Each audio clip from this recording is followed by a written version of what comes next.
Assalamualaikum warahmatullahi wabarakatuh. Perkenalkan, nama saya Siti Anisia, NIM 118111054, Prodi PAI, kelas B, semester 5. Di sini saya akan mempresentasikan tugas akhir semester ganjil tahun 2020-2021. Dosen pengampu Andina Nurul Wahida, MPD. Jenis penelitian yang saya review yaitu adalah fenomenologi. Identitas skripsi yang saya review, judul skripsi, upaya deradikalisasi agama melalui seni pencaksilat, studi fenomenologi Pagar Nusa, Pondok Pesantren Bahrul Ulum Tambak Beras, Jombang. Nama peneliti Irfan Tovani Agustianto, asal perguruan tinggi UIN Sunan Ampel, Surabaya. Tahun terbit skripsi 2019. Bab 1, pendahuluan latar belakang. Pertama, permasalahan yang terjadi di tempat penelitian, yaitu pada zaman modern yang penuh dengan tantangan sosial maupun perubahan alam, budaya pencaksilat semakin sulit menemukan tempat. Modernisasi merupakan hambatan nyata bagi segala bentuk kearifan lokal bangsa Indonesia. Banyaknya produk asing yang masuk ke Nusantara, baik berupa agama, budaya, dan pemikiran, menjadi tantangan masyarakat pribumi. Yang kedua yaitu alasan yang mendasari peneliti melakukan penelitian. Kearifan lokal yang berada di Indonesia sangat beragam corak dan warnanya. Salah satu bentuk dari kearifan lokal yakni budaya yang merupakan bentuk budi pekerti suatu masyarakat di daerah tertentu. Secara substantif, nilai-nilai yang diyakini keberadaannya dan menjadi pedoman dalam tingkah laku sehari-hari suatu masyarakat. Nilai-nilai yang berlaku dalam tatanan masyarakat itulah yang disebut kearifan lokal. Pencaksilat merupakan satu dari beberapa aset bangsa yang begitu sangat berharga. Karenanya, walaupun kearifan lokal adalah hasil dari masa lalu bangsa, sebagai masyarakat Indonesia harus wajib menjaga kelestarian budaya bangsanya sendiri. Paragraf yang memuat data prapenelitian yang terdapat di latar belakang. Peneliti menyusun rancangan penelitian, memilih lokasi penelitian, menyiapkan perlengkapan dan persoalan ketika di lapangan. Penelitian memilih penelitian tentang upaya deradikalisasi agama melalui seni pencaksilat Pagar Nusa di Pondok Pesantren Bahrul Ulum Tambak Beras, Jombang.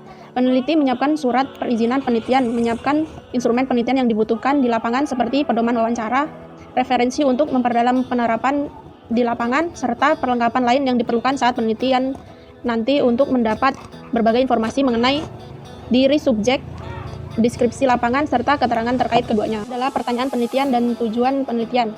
Pertanyaan peneliti yang pertama, bagaimana upaya deradikalisasi agama melalui seni pencaksilat Pagar Nusa di Pondok Pesantren Bahrul Ulum Tambak Beras, Jombang. Tujuan peneliti mengetahui dan memahami upaya deradikalisasi agama melalui seni pencaksilat pada Pagar Nusa di Pondok Pesantren Bahrul Ulum Tambak Beras, Jombang. Pertanyaan peneliti yang kedua, bagaimana analisis fenomenologi Edmund Husserl terhadap fenomena deradikalisasi agama melalui seni pencaksilat pada Pagar Nusa di Pondok Pesantren Bahrul Ulum Tambak Beras, Jombang. Tujuan penelitian mengetahui dan memahami analisis fenomenologi Edmund Husserl terhadap fenomena deradikalisasi agama melalui seni pencaksilat Pagar Nusa di Pondok Pesantren Bahrul Ulum Tambak Beras, Jombang. Menurut saya, dari pertanyaan dan tujuan penelitian di atas terdapat keterkaitan antara keduanya.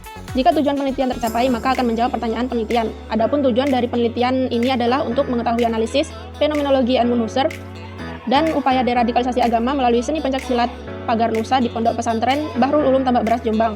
Jadi kaitannya adalah tujuan penelitian sudah tercapai dan dibahas dengan baik di dalam skripsi ini sehingga mampu menjadi jawaban atas pertanyaan penelitian tersebut. Manfaat penelitian. Manfaat penelitian terdapat dua, yaitu manfaat teoritis dan manfaat praktis. Manfaat teoritis yaitu dapat dijadikan pengembangan ilmu pengetahuan tentang upaya deradikalisasi pencaksilat Pagar Nusa terhadap radikalisme agama di Pondok Pesantren Bahrul Ulum Tambak Beras, Jombang. Yang kedua, selanjutnya sebagai sumber informasi dan referensi bagi jurusan akidah dan filsafat Islam khususnya bagi mahasiswa UIN Sunan Ampel, Surabaya. Manfaat yang kedua yaitu manfaat praktis. Bagi peneliti, penelitian ini dapat menambah pengetahuan, wawasan, serta pengalaman peneliti tentang upaya deradikalisasi pencaksilat Pagar Nusa terhadap radikalisme agama di Pondok Pesantren Bahrul Ulum Tambak Beras, Jombang. Bagi mahasiswa akidah dan filsafat Islam, dengan adanya penelitian ini diharapkan dapat memberikan acuan dan literatur sebagai bahan referensi ketika akan melakukan penelitian selanjutnya yang berkaitan dengan upaya deradikalisasi pencaksilat Pagar Nusa terhadap radikalisme agama di Pondok Pesantren Bahrul Ulum Tambak Beras, Jombang. Bagi pembaca, yaitu bagi siapapun yang membaca penelitian dalam karya tulis ini diharapkan dapat memberikan masukan atau sumbangan dalam pandangan supaya deradikalisasi pencaksilat Pagar Nusa terhadap radikalisme agama di Pondok Pesantren Bahrul Ulum Tambak Beras, Jombang sehingga dapat berpikir cerdas dalam menghadapi suatu fenomena yang sama dan semoga kedepannya bermanfaat. Saya pada skripsi ini, manfaat dan uraiannya sudah dijelaskan dengan baik, sehingga memudahkan pembaca untuk mengambil manfaat dari skripsi ini tanpa harus kesulitan mencari mana manfaat yang hanya secara teori dan mana manfaat yang bisa diterapkan dalam kehidupan sehari-hari. Bab 2. Kajian pustaka. Landasan teori atau kajian pustaka. Komentar saya, landasan teori atau kajian pustaka pada penelitian ini menurut saya belum baik. Seharusnya peneliti tidak menggunakan website, dikarenakan kurang efektif. Kajian penelitian terlebih terdahulu atau kajian penelitian relevan. Peneliti mengambil 5 sumber sebagai kajian penelitian terdahulu. Yang pertama, Haris Ramadan, judul skripsi Deradikalisasi Paham Keagamaan Melalui Pendidikan Agama Islam Rahmatan lil Alamin. Tahun terbit skripsi 2016. Yang kedua, Imam Solihun, judul skripsi Peran Organisasi Pemuda dalam Menangkal Rasisme. Tahun terbit skripsi 2018. Yang ketiga, Ardian Sofiana, judul skripsi Pencaksilat Nahdlatul Ulama Pagar Nusa di Pondok Pesantren Al-Hanif Bengelan Purworejo tahun 1994 sampai 2016. Tahun terbit skripsi 2018. Yang keempat, Agus Ahmad Suaidi, judul skripsi Problem Kejahatan dalam Perspektif Fenomenologi Edmund Husserl. Kontribusinya bagi penguatan landasan filosofis sila ketuhanan yang Maha Esa. Tahun terbit skripsi yaitu 2017. Yang kelima, Nur Yasid, judul skripsi mengantisipasi radikalisme agama melalui gerakan pengajian aswaja di Perumahan Ria Indah Jember. Tahun terbit skripsi 2016.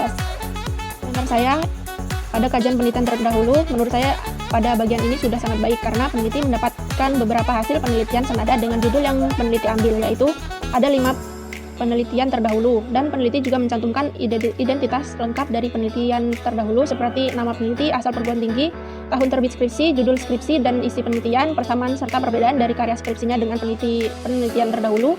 Tetapi letak kajian penelitian terdahulu atau kajian penelitian relevan terletak pada bab 1, seharusnya terletak pada bab 2. Bab 3. Metode penelitian. Pendekatan penelitian deskriptif, kualitatif. Jenis penelitian. Peneliti menggunakan fenomenologi, menggunakannya pendekatan kajian-kajian yang ada dalam gagasan Edmund Husserl. Tempat penelitian Jalan Kiai Haji Wahab Hasbullah, Gang PPBU Bahrul Ulum, Tambak Beras, Kecamatan Jombang, Kabupaten Jombang, Jawa Timur. Waktu penelitian 15 Juni sampai 28 Juni 2019. Berikutnya adalah sumber data penelitian. Yang pertama, data primer. Sumber data primer merupakan sumber data yang diperoleh langsung dari sumber pertama tanpa melalui media perantara. Sumber data primer 18 sumber data primer dalam penelitian ini diperoleh dari wawancara dan observasi serta buku untuk referensi terkait penelitian, wawancara dan observasi terhadap pembina, ketua, anggota Pagar Nusa Pondok Pesantren Bahrul Ulum Tambak Beras Jombang. Berikutnya data sekunder. Data sekunder merupakan sumber data yang diperoleh peneliti secara tidak langsung melalui media perantara, diperoleh dan dicatat oleh pihak lain. Sumber data sekunder dalam penelitian ini diperoleh dari dokumentasi meliputi yang pertama, gambar atau foto yang memperoleh gambar lokasi penelitian, bukti kegiatan penelitian. Yang kedua, dokumen tertulis untuk memperoleh biodata pembina, ketua, anggota Pagar Nusa Pondok Pesantren Bahrul Ulum Tambak Beras Jombang, dan profil Pagar Nusa Pondok Pesantren Bahrul Ulum Tambak Beras Jombang. Yang ketiga, website untuk memperoleh gambaran lokasi penelitian. Selanjutnya, penjelasan dari saya adalah teknik pengumpulan data. Yang pertama, wawancara. Teknik analisis datanya adalah pedoman wawancara. Teknik pengumpulan data yang kedua yaitu observasi. Teknik alat pengumpulan data atau instrumen data menggunakan lembar observasi. Teknik pengumpulan data dokumentasi. Instrumen pengumpulan datanya yaitu dokumen tertulis. Berikutnya adalah teknik analisis data. Data kualitatif diolah dan dianalisis menggunakan verbatim hasil wawancara, pengelompokan data tersebut menurut poin yang sesuai dengan tujuan penelitian, dan kemudian mendeskripsikan. Komentar saya, pada teknik analisis data untuk skripsi ini sudah dipaparkan dengan cukup baik dan cukup jelas. Teknik yang digunakan juga sesuai serta lebih memudahkan para pembaca dalam memahami skripsi ini. Selanjutnya, yang terakhir, teknik pemeriksaan keabsahan data. Dalam skripsi yang saya review, peneliti tidak mencantumkan teknik pemeriksaan keabsahan datanya. Sekian dari saya. Wassalamualaikum warahmatullahi wabarakatuh.